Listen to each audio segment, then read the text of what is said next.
냉철한 분석, 따뜻한 시선, 시사자키 정관용입니다. 오늘의 뜬 뉴스입니다. 윤태곤 실장 어서 오세요. 네, 안녕하세요. 황교안 총리 불출마 선언, 보수층은 지금 계속 출렁출렁거리고 있죠. 그렇죠. 뭐 말씀드렸지만은 반기문, 황교안 이 1등이 차례로 빠지고 있지 않습니까? 그래요, 예. 그리고 또 이제 뭐 영향력은 못 미치지만은 김문수 전 경기지사도 불출마를 선언했어요. 네. 이분들 공통점이 하나 있습니다. 뭐죠? 출마 선언은 공식적으로 하지 않았는데 불출마 선언을 했다는 거예요. 예, 나올 듯 하다가 그냥 포기하겠다. 그렇죠. 이런 거죠. 예. 제 생각에는 꼭 보수 쪽은 아닐지라도 이런 분들이 좀 더 이어질 것 같아요. 지금 나올 듯 하시는 분들이 워낙 많으니까. 그렇죠. 예. 근데 뭐 김문수 전 지사는 영향력이 크지는 않았으니까. 네. 근데 말씀하신 것처럼 보수 쪽 1등 달리던 반기문, 황교안이 줄줄이 빠졌어요. 반기문 전 총장이 빠진 이후에 수혜자가 두 사람이었습니다.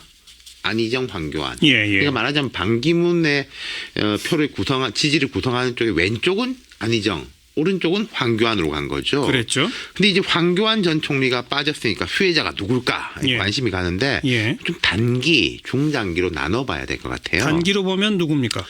지금 보면은 이제 여론조사들이 쭉 나오고 있는데 홍준표, 유승민, 안철수, 안희정 조금 골고루 수혜를 잇고 있습니다. 보수에서부터 좀 중도에 걸쳐가지고. 예.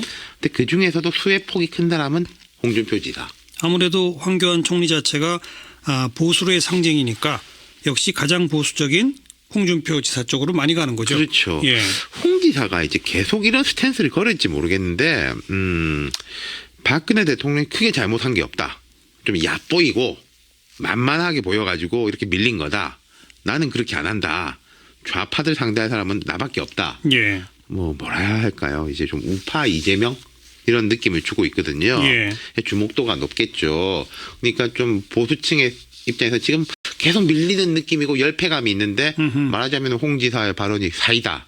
뭐 유행하는 말로 사이다처럼 다가오는 거 아니겠습니까? 근데 사이다만 갖고 되나요? 뭐 확장성이 있어야 되잖아요. 그러니까요. 그 부분에 대해서 제가 좀 비관적인 게 홍 지사가 이게 정치자금 위반 혐의 재판 2심에서 승소한 직후부터 딱 활동폭을 넓히고 있지 않습니까? 그래요. 당장 그 당일에는 친박 진영에 대해서 강하게 각을 세웠었습니다. 예. 뭐 무슨 지난 김대중 노무현 10년보다 이번 4년이 더 힘들었다 그랬는데 그 이후로는 점점 박 전 대통령 심지어 이제 어제 뭐 무슨 강연에서는 김기춘 전 실장도 옹호를 하더라고요. 블랙리스트 뭐가 잘못됐냐 이렇게. 예. 그러니까 이게 전체 확장성도 어려울 것이고 보수 진영 전 내세 확장성을 키울 수 있는 전략인지도 저는 잘 모르겠거든요. 뭐 출마 선언도 대구에서 한다면서요? 그렇습니다. 대구 서문시장에서 한다는 겁니다. 경남지사가 대구 가서 하죠. 예. 그럼 이제 경남은 자신 있으니까 뭐 경북은 이렇게 확장하겠다 이런 건지 예. 또 홍 지사가 이제 대구에서 공부를 했어요. 태어나기는 경남 합천에서 태어났는데 그리고 이 서문시장이 박 대통령이 그 직무 정지 전에도 한참 사실상 칩거기관이었지 않습니까? 예. 유일하게 바깥에 나간 게 그 화재 현장, 서문시장 화재 현장이었죠. 불났었죠. 그렇죠. 예. 거기서 뭐 경호원의 말에 따르면 차에서 눈물을 보였다 뭐 이런 전원도 있었는데 거기서 출마 선언을 한다는 거 아니겠습니까? 뭐 혹시 박 전 대통령의 후계자를 내가 선언한 그런 거 아닌가요?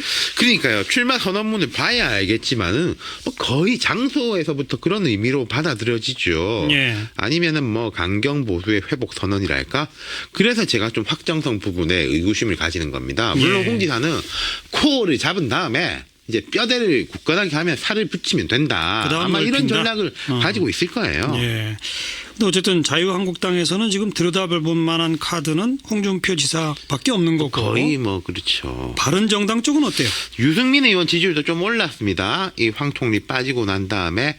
근데 이 당 지지율은 별로 변동이 없거나 떨어지거나 그리고 이제 자유한국당에서 팍 많이 넘어올 줄 알았는데 속으로 고민하는 분들은 많은 것 같은데 아직 이제 밖으로 그런 흐름은 안 보이고. 그래요. 그러니까 바른정당의 계속 한계는요. 야권 지지층에서 볼 때는 아니 어차피 저쪽 식구들하고 한 식구 아니냐 이런 것이고 보수 쪽에서 볼 때는 배신자 프레임. 예. 이런 이제 좀 교착 상황을 제가 좀 냉정하게 말씀드리자면은 이번 대선 때까지는 벗어나기가 쉽지 않을 것 같아요. 그럼 뭐 정리해 보면 자유한국당은 극보수 이미지 그러면서 확장성의 부족. 바른정당은 그냥 중간에 낀 신세. 그렇죠. 다 어렵네요. 그래서 이제 나오는 게 뭐 제3지대 연합론이라든지 개헌 뭐 엊그제 이제 이야기 나온 그런 기획 아니겠습니까? 기획은 기획일 뿐이고 그렇죠. 현실적으로 어렵잖아요.